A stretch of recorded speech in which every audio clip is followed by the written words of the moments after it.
hello' কি খবৰ সকলোৰে আশা কৰোঁ সকলো ভালে আছে বৰ্তমান মই ভালে আছোঁ আৰু নমস্কাৰ জনাই সকলোকে মোৰ অন্য এটা ভিডিঅ'লৈ স্বাগতম জনাইছোঁ হেল্ল' গাইস আজি আমি ঢকুৱা আহিছোঁ বলে আপুনিও গৈ থাকক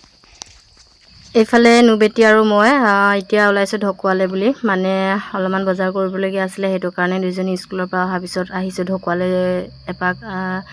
গৈ আহোঁগৈ বুলি এইফালে মুখত কি উঠিছে জানো এলাৰ্জি নিচিনা হৈ গৈছে গৰমত যিহে ৰ'দ উপায় নাই আৰু কি কৰিব আৰু এতিয়া ওলাই আহি দুজনী ৰখি আছোঁ টমটমলৈ বুলি টমটম এখন ফোন কৰিছিলোঁ কিন্তু ঢকুৱালে গৈছে বোলে সেইটো কাৰণে বেলেগ টমটমত যাব লাগিব এতিয়া দুজনী ঘৰৰ পৰা ওলাই আহি এতিয়া ৰখি আছোঁ ৰাস্তাত এইফালে টমটম এখন আহিছে আৰু এয়া দেখিছে দুজনী টমটমত উঠি ল'লোঁ আৰু উঠি এতিয়া গৈ আছোঁ ঢকুৱালে বুলি দেই হ'ল বুলিনো আৰু কিমাননো ঘৰত সোমাই থাকিম কাম ইটো সিটোকৈ ওলাই থাকে সেইটো কাৰণে মা বেটি দুইজনী ভাবিলোঁ ঢকুৱাৰ পৰা আহোঁগৈ বুলি এইফালে পাই গ'লোহি আমি ঢকুৱাখানা আৰু পাই টমটমৰ পৰা নামিলোঁ আজিকালি বোলে টমটমবিলাক মানে একেবাৰে ঢকুৱাখানা মেইন চাৰিআলিলৈ আহিব নিদিয়ে বোলে সেইটো কাৰণে আধা বাটতে নমাই দিলে আহিলোঁ এখন কাপোৰ দোকানলৈ কাপোৰ চাওঁ বুলি 15 আগষ্ট অফাৰ দি আছিলে 300 টকাত ধুনীয়া ধুনীয়া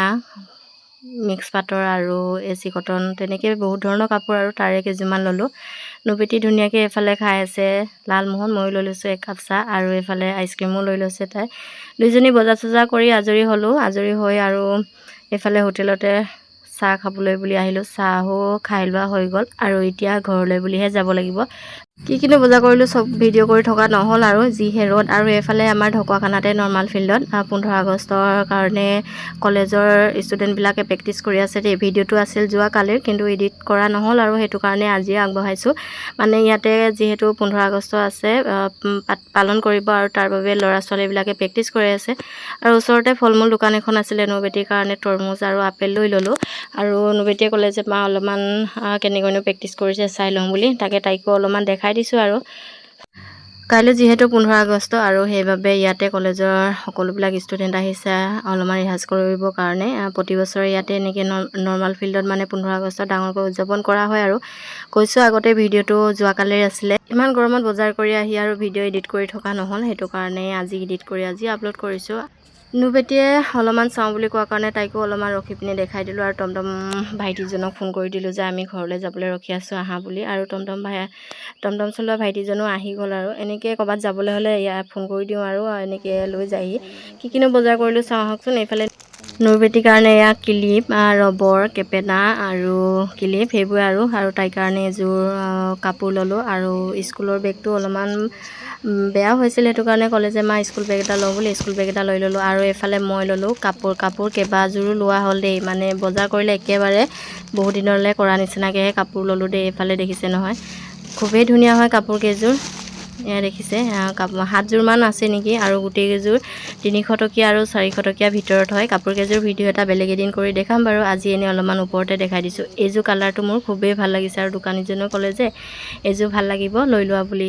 সেয়ে বজাৰ চজাৰ কৰিলোঁ আৰু ৰাতি সাজৰ বাবে এয়া বনাব লৈছোঁ মাছ ঔটেঙা আৰু এয়া লেহেতি শাক আপোনালোকে লেহেতি শাক খাই পাইছেনে ক'বচোন এয়া মই হাতত যে লৈছোঁ এইটো আমাৰ ফালে লেহেতি শাক বুলি কওঁ আপোনালোকে কি কয় বাৰু মাছ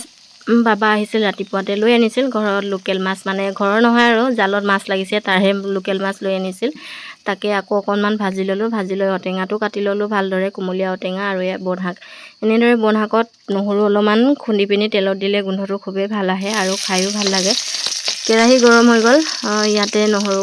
কাটি থোৱা নহৰু গিফুট দি দিছোঁ দি পিনি লগতে বনশাকখিনি দি দিছোঁ দি অলপমান লৰাই দিছোঁ আৰু যিসকলে প্ৰথমবাৰ মোৰ ভিডিঅ' চাইছে তেওঁলোকে চেনেলটো প্লিজ ছাবস্ক্ৰাইব কৰি দিব আৰু ভিডিঅ'টো চাই যদি ভাল লাগিলে লাইক কমেণ্ট কৰি এটা শ্বেয়াৰ কৰি দিব বনশাকখিনি অলপমান ভাজি লোৱাৰ পিছতে ইয়াত পৰিমাণ অনুযায়ী নিমখ আৰু হালধি দি দিছোঁ বনশাকবোৰ যিমান সৰহ হ'লেও মানে কেৰাহীত দিয়াৰ পিছতে একেবাৰে পমি পিনি নাইকিয়া হৈ যায় ন আৰু বনশাকখিনি অলপ ভাজি লোৱা হৈ যোৱাৰ পিছতে ইয়াতে মই কুমলীয়া ঔটেঙা কেইপিচো দি দিছোঁ এতিয়া যিহেতু কুমলীয়া ঔটেঙাৰ ছিজন আৰু লোকেল মাছৰ ছিজন এনেদৰে বনশাকবিলাকৰ লগত বনাই খাই খুবেই ভাল লাগে বনশাকখিনি আৰু ঔটেঙা কেইপিচ অলপমান ভাজি লোৱাৰ পিছতে পৰিমাণ অনুযায়ী পানী দি দিছিলোঁ আৰু এইফালে উতল আহি গ'ল দেখিছে নহয় আৰু এতিয়া ভাজি থোৱা মাছ কেইপিচ ইয়াতে দি দিছোঁ এনেকৈ লেহেতি শাক আপোনালোকে বনাই খাই পাইছেনে ক'বচোন আৰু হয়তো আপোনালোকৰ ফালে সেইটো শাক বেলেগ নামেও ক'ব পাৰে নাজানো বাৰু কিন্তু খাবলৈ খুবেই মিঠা হয় চব্জিটো ভাজি খায়ো ভাল লাগে আৰু এনেকৈ মাছ আৰু নহ'লে মাংসৰ লগতো ভাল লাগে আৰু এইফালে মোৰ মাছ টেঙা চব্জি ধুনীয়াকৈ উতলি আছে দেখা পাইছে নহয়